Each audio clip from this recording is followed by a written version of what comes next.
20 अगस्त की दोपहर के ठीक 1:11 हो रहे थे। दिल्ली के निहाल विहार इलाके की एक शांत गली में एक व्हाइट कलर की कार आकर रुकती है। कार से कुछ लोग उतरते हैं और सीधे तीसरे मंजिल के एक फ्लैट की तरफ बढ़ते हैं। घर का 31 साल का सीधा साधा ओनर, जो एक नामी कंपनी में सीनियर सॉफ्टवेयर इंजीनियर था, मेहमानों के लिए मुस्कुराते हुए पानी का गिलास लेकर आता है। लेकिन अगले 13 मिनट में यानी 1:24 पर उसी इंसान को अचेत हालत में गोद में उठाकर नीचे लाया जाता है। लेकिन सबसे अजीब बात यह थी कि घटना के वक्त घर के सारे सीसीटीवी कैमरे रहस्यमयी तरीके से बंद हो चुके थे। आखिर सिर्फ 4 महीने के मासूम जुड़वा बच्चों की दवाई लगाने जैसी छोटी सी बात पर ऐसा क्या हुआ कि एक हंसता खेलता परिवार चंद मिनटों में बिखर गया? किसने प्लानिंग के तहत सीसीटीवी बंद किए और आरोपी के चेहरे पर पुलिस स्टेशन में भी शिकन तक क्यों नहीं आई? तो फिर चलिए बिल्कुल शुरुआत से समझते हैं इस क्राइम स्टोरी को। इस कहानी के सेंटर में है 31 साल का विनय गुप्ता। विनय गुप्ता एक बेहद पढ़ा लिखा, शांत और अपने काम से काम रखने वाला इंसान था। वो नोएडा की एक मशहूर एडोब कंपनी में बतौर सॉफ्टवेयर डेवलपमेंट इंजीनियर का काम करता था। उसकी मेहनत और काबिलियत का अंदाजा आप इसी बात से लगा सकते हैं कि उसका सालाना पैकेज लगभग 60 लाख रुपए का था। इतने बड़े ओहदे और अच्छी कमाई के बावजूद विनय बेहद डाउन टू अर्थ था। ना कोई बुरी आदत, न सिगरेट, न शराब। उसके पड़ोसियों और रिश्तेदारों का कहना था कि उसने कभी किसी से ऊंची आवाज में बात तक नहीं की थी। विनय अपने पूरे परिवार का इकलौता सहारा था। उसके पिता, जो कि एक कैंसर के पेशेंट थे, और उसकी माँ दोनों अपने बेटे की शराफत और कामयाबी पर बेहद गर्व महसूस करते। लगभग 3 साल पहले विनय की शादी बुद्ध विहार की रहने वाली रेखा से हुई थी। शुरुआत में सब कुछ नॉर्मल और खुशनुमा चल रहा था। विनय अपने ऑफिस के काम के साथ साथ अपनी फैमिली की हर छोटी बड़ी जरूरतों को बहुत अच्छी तरह से पूरा करता था। सब कुछ और भी खूबसूरत तब हो गया जब लगभग 4.5 महीने पहले विनय और रेखा के घर में जुड़वा बच्चों की किलकारियां गूंजी। एक बेटा और एक बेटी। पूरे घर में खुशी का माहौल था। विनय के माता पिता ग्राउंड और फर्स्ट फ्लोर पर रहते थे, जबकि विनय अपनी पत्नी और मासूम बच्चों के साथ तीसरी मंजिल के सेपरेट फ्लैट में रहता था। विनय की लाइफ पूरी तरह से सेट थी। एक बेहतरीन करियर, अच्छा बैंक बैलेंस, प्यारा सा परिवार और 2 मासूम बच्चे। लेकिन इस परफेक्ट दिखने वाली लाइफ के पीछे एक गहरा तनाव धीरे धीरे पनप रहा था, जिसके बारे में किसी को अंदाजा तक नहीं था। तनाव की शुरुआत हुई बेहद छोटी छोटी घरेलू बातों से। 2 छोटे बच्चों की जिम्मेदारी और ऑफिस का बिजी शेड्यूल होने के बावजूद विनय घर में मदद करने की पूरी कोशिश करता।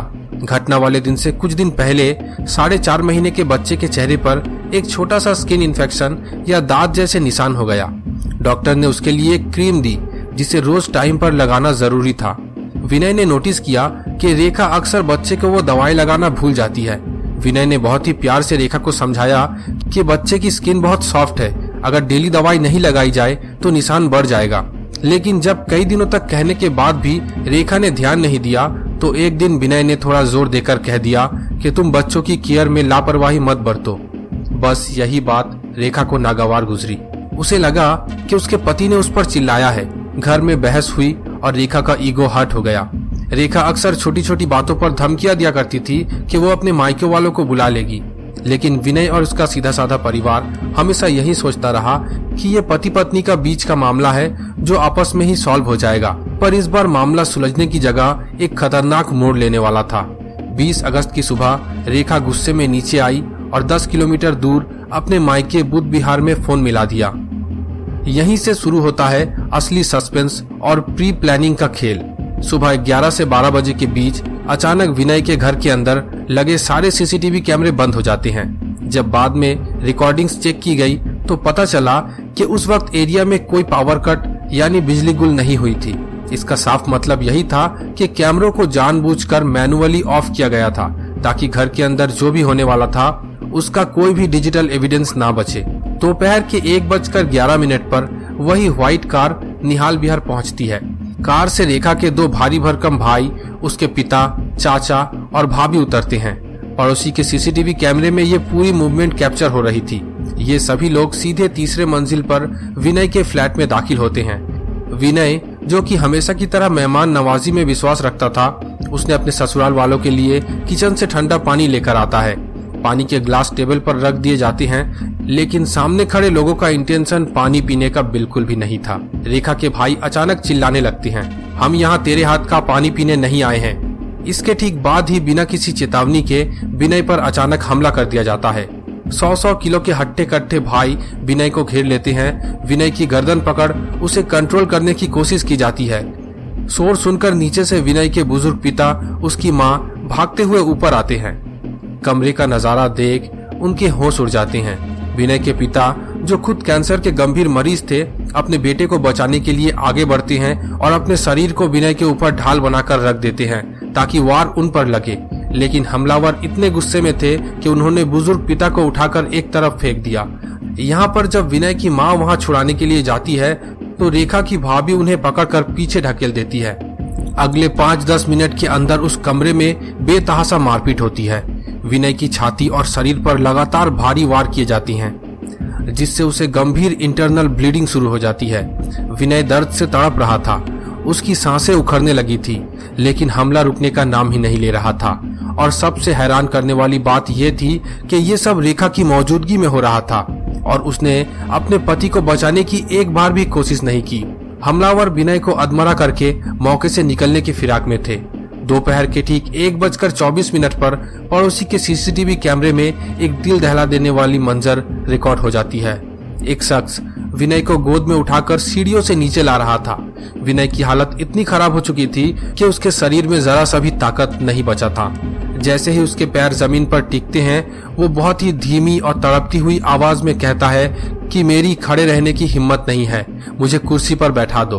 पास में पड़े एक कुर्सी पर उसे किसी तरह बैठा दिया जाता है।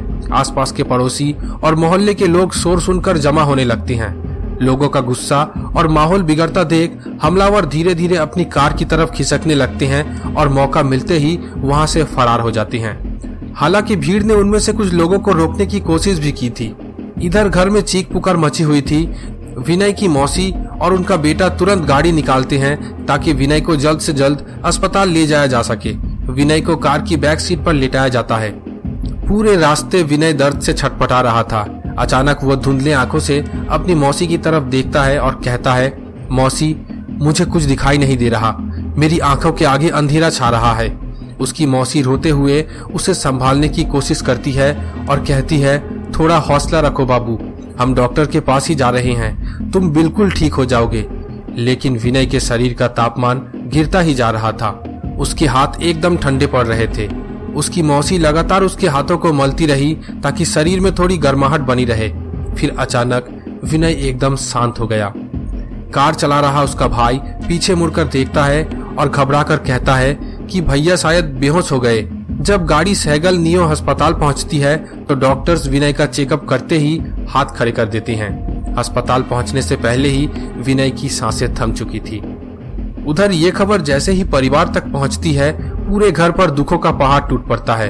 विनय के जीजा, जो खुद एक इंजीनियर है और वर्क फ्रॉम होम कर रहे थे, उन्हें शुरुआत में सिर्फ इतना बताया गया कि विनय का कोई एक्सीडेंट हो गया है।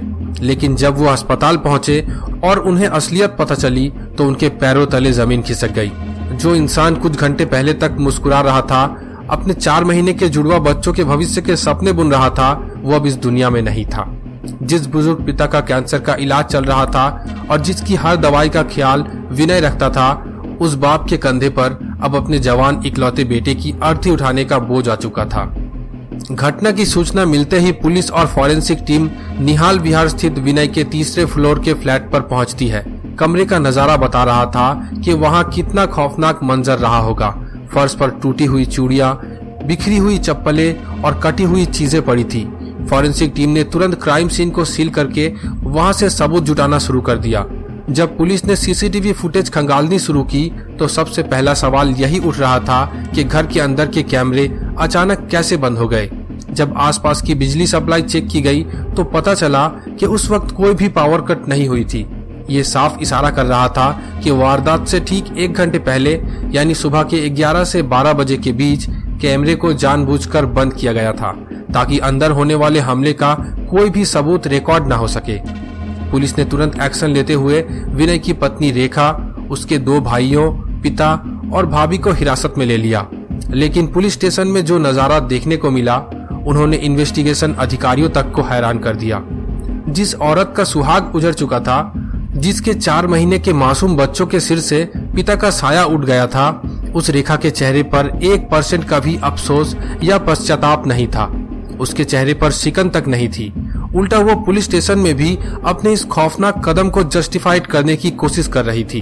वो कहती है कि विनय और उसका परिवार नाटक कर रहे हैं ताकि उन्हें फंसाया जा सके। एक इंसान की जान चली गई थी और आरोपी महिला उसे एक ड्रामा बता रही थी। अब सवाल ये उठता है कि आखिर इस पूरी नफरत और क्राइम की असली मोटिव क्या थी? क्या सिर्फ क्रीम ना लगाने जैसी छोटी सी बात पर कोई इतना बड़ा कदम उठा सकता है? इन्वेस्टिगेशन और रिश्तेदारों के बयानों से ये बात साफ हुई कि इस पूरे मामले के पीछे छुपा हुआ था एक खतरनाक ईगो और गलत संगत। रेखा बात बात पर अपने पति और उसके सीधे साधे परिवार को धमकियां दिया करती थी कि वो अपने दबंग भाइयों को बुलाकर उन्हें सबक सिखाएगी।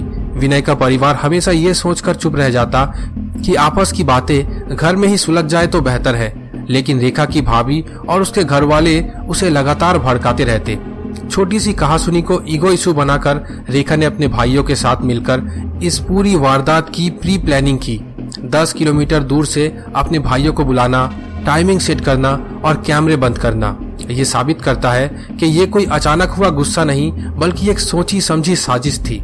आज स्थिति ये है कि एक हंसता खेलता परिवार पूरी तरह से तबाह हो चुका है और 2-4 महीने के मासूम जुड़वा बच्चे, जिन्हें ये भी नहीं पता कि उनके पिता अब कभी नहीं लौटने वाले, अपनी मां के इस खौफनाक कदम की वजह से अनाथ हो चुके हैं। पुलिस ने केस दर्ज करके रेखा और उसके भाइयों समेत मुख्य आरोपियों को गिरफ्तार कर लिया है और कानूनी कार्रवाई जारी है। दोस्तों, ये कहानी हमें ये सोचने पर मजबूर करती है कि कैसे एक इंसान का ईगो और छोटी छोटी बातों पर पनपती नफरतें किसी हंसते खेलते परिवार को मिनटों में खत्म कर सकती है। आज की इस क्राइम स्टोरी के बारे में आपकी क्या राय है, हमें कमेंट करके बताएं। इस तरह की खतरनाक ट्रू क्राइम स्टोरीज देखने के लिए अभी हमारे चैनल को सब्सक्राइब करके बेल आइकन को जरूर दबाएं। 20 फरवरी की वो ठंडी सुबह, जब पूरा लखनऊ गहरी नींद में सो रहा था, तब सेक्टर एल के एक घर में कुछ ऐसा हुआ जिसने आने वाले समय में पूरे शहर की नींद उड़ा दी। एक घर जो बाहर से बिल्कुल शांत था, लेकिन उसके अंदर एक पिता अचानक लापता हो चुका था। 3 दिन बीत जाते हैं और फिर 23 फरवरी की दोपहर को पुलिस थाने में एक बेटा खड़ा होता है, परेशान और लाचार, अपने पिता की सलामती की दुआ मांगते हुए। लेकिन क्या ये मामला उतना ही सीधा है जितना दिखाई दे रहा है? क्या यह किसी बाहरी दुश्मन की साजिश थी, या फिर उस घर की दीवारों के पीछे कोई ऐसा चेहरा छिपा था जिसे पहचानना नामुमकिन था? अक्सर कहानियों में दुश्मन घर के बाहर होते हैं, लेकिन लखनऊ के इस मामले ने जांच अधिकारियों के भी होश उड़ा दिए। जैसे जैसे जांच की कड़ियां जुड़ती गई, वैसे वैसे ऐसे रहस्यों से पर्दा उठना शुरू हुआ जिसकी कल्पना किसी ने नहीं की थी। क्या वो कोई हादसा था, या फिर कोई पुरानी दुश्मनी, या फिर हकीकत इससे कई ज्यादा खौफनाक थी? तैयार हो जाइए उस सच को जानने के लिए जिसे छुपाने की हर मुमकिन कोशिश की गई। 23 फरवरी का दिन, आशियाना थाने में 21 साल का अक्षत प्रताप सिंह दाखिल होता है। वो पुलिस को बताता है कि उसके पिता 50 वर्षीय मनवेंद्र सिंह 20 फरवरी से लापता है। वो कहता है, मेरे पिता किसी जरूरी काम से दिल्ली के लिए निकले थे, लेकिन उसके बाद से उनका कोई संपर्क नहीं हो पा रहा है। मैंने उनके सभी दोस्तों और रिश्तेदारों को फोन किया, लेकिन कोई सुराग नहीं मिला। अक्षत ने यहाँ एक और बात जोड़ी जिसने आगे चलकर पुलिस को और भी ज्यादा उलझा दिया। उसने बताया कि घर की अलमारियों से लाखों के जेवर और नकदी गायब है। उसके बातों से ये लग रहा था कि इन सब चीजों के पीछे घर की नौकरानी का हाथ हो सकता है। शायद घर के नौकरानी ने अपने साथियों के साथ मिलकर कुछ अनहोनी की है और घर लूट लिया है। पुलिस के लिए अब ये अपहरण और डकैती का एक गंभीर मामला बन चुका था। लेकिन इंस्पेक्टर को एक और बात खटक रही थी। अगर घर में इतनी बड़ी डकैती हुई तो घर के सारे अलमारियों के ताले सुरक्षित कैसे थे? घर का कोई भी ताला टूटा हुआ नहीं था। यहाँ से पुलिस का संदेह और गहराने लगा। लखनऊ पुलिस की स्पेशल टीम जब इस मामले की गहराई में उतरी तो उन्हें पहली खटक अक्षत के व्यवहार से हुई। एक बेटा जिसके पिता लापता हो, वो परेशान होने के बजाय बार बार अपनी मोबाइल फोन के साथ कुछ संदिग्ध हरकतें कर रहा था। करीब 10 साल पहले इसी घर में अक्षत की मां का निधन हुआ था। उस हादसे के बाद से ही घर का माहौल काफी बदल गया था।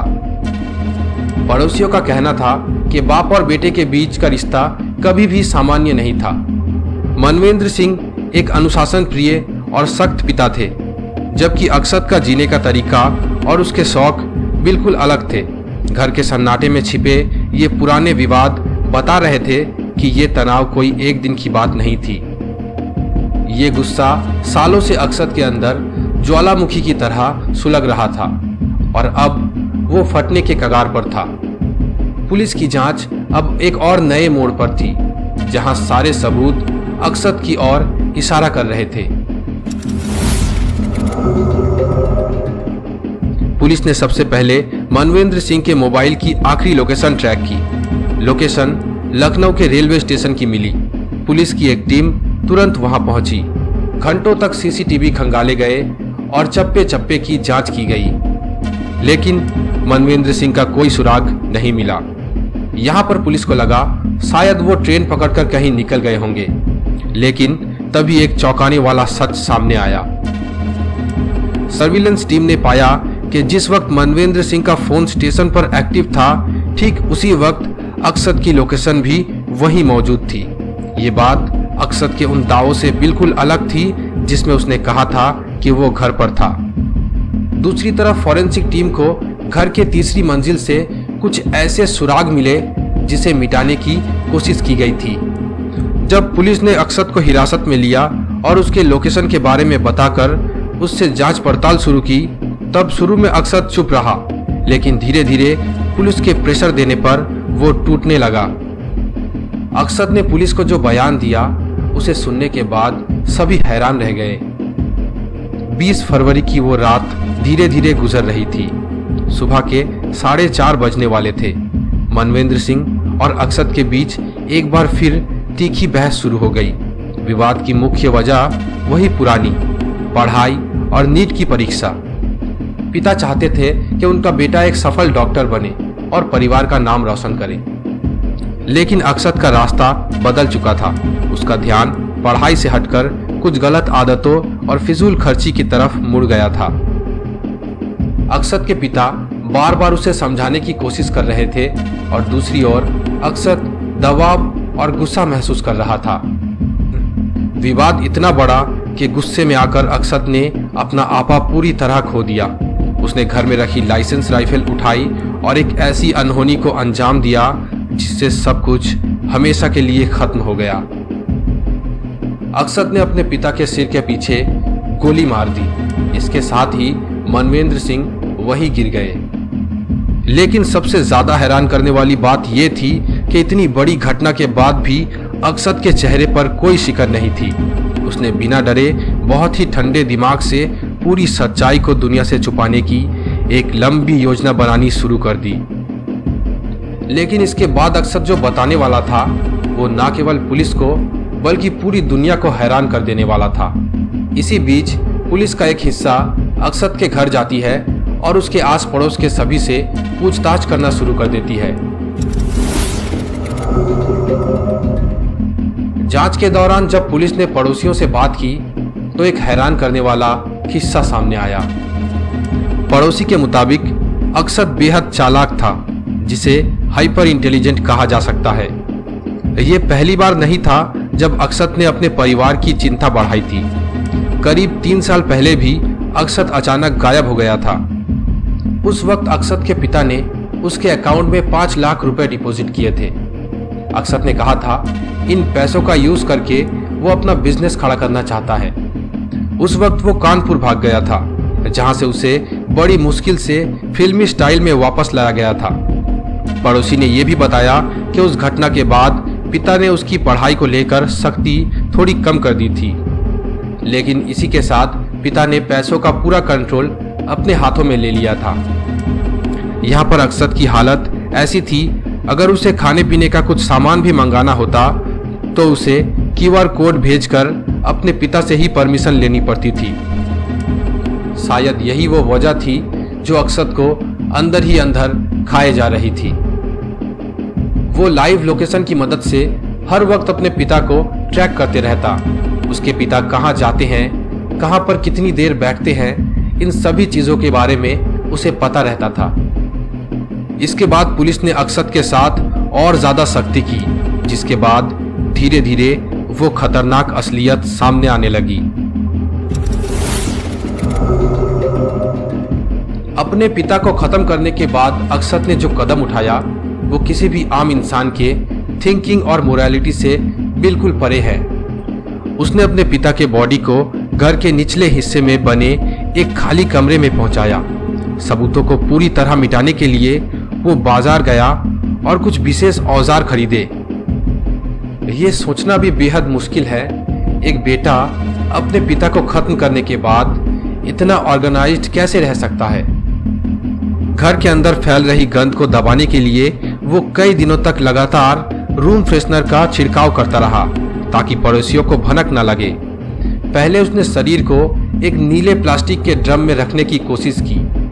जब पूरा शरीर उसमें नहीं आया तो उसने कुछ हिस्से काट कर पॉलिथीन में लपेटकर अपनी ही गाड़ी के जरिए शहर से करीब 21 किलोमीटर दूर सुनसान झाड़ियों में पहुंचा दिया।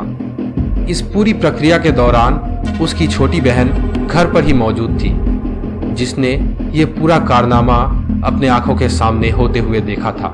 अक्षत ने उसे भी डरा धमकाकर खामोश कर दिया था।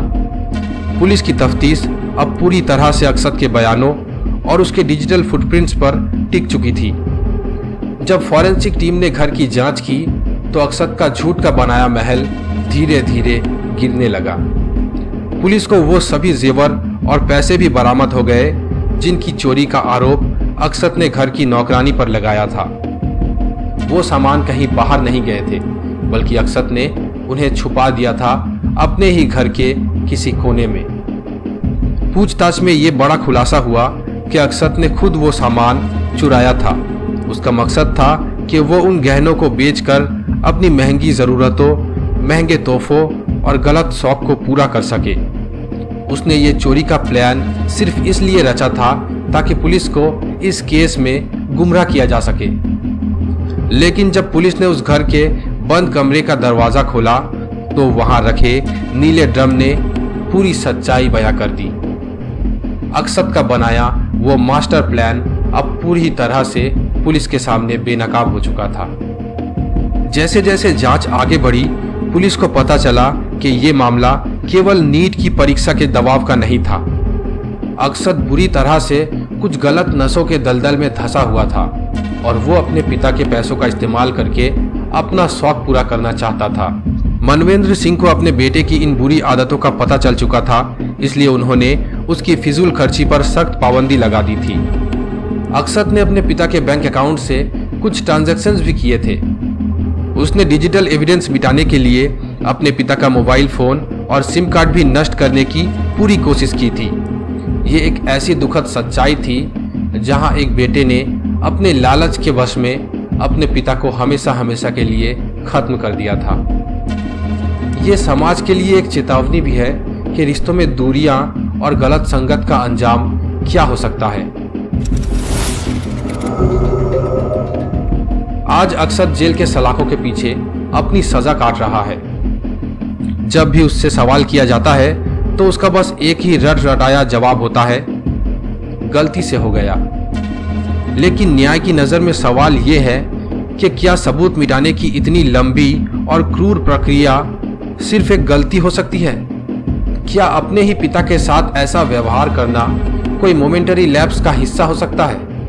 पुलिस ने इस केस से जुड़े सभी टेक्निकल और फिजिकल एविडेंस जुटा लिए ताकि उसे कड़ी से कड़ी सजा मिल सके। ये कहानी हमें गहराई से सोचने को मजबूर करती है कि हमारे मॉडर्न सोसाइटी में बच्चों की मानसिक स्थिति और माता पिता के साथ उनके रिश्तों में बढ़ती दूरियां किस तरह विनाशकारी साबित हो रही है। मनवेंद्र सिंह का जाना सिर्फ एक व्यक्ति का अंत नहीं था, बल्कि वो पवित्र विश्वास का अंत था जो एक पिता अपने संतान पर करता है। कानून अपना काम करेगा, लेकिन आशियाना के उस घर में फैला सन्नाटा हमेशा इस खतरनाक घटना की गवाही देता रहेगा। दोस्तों, हमारा चैनल अभी बिल्कुल नया है, इसीलिए चैनल को सब्सक्राइब करें आगे भी ऐसे वीडियोस को देखने के लिए, और वीडियो के बारे में अपनी राय कमेंट करके जरूर बताएं।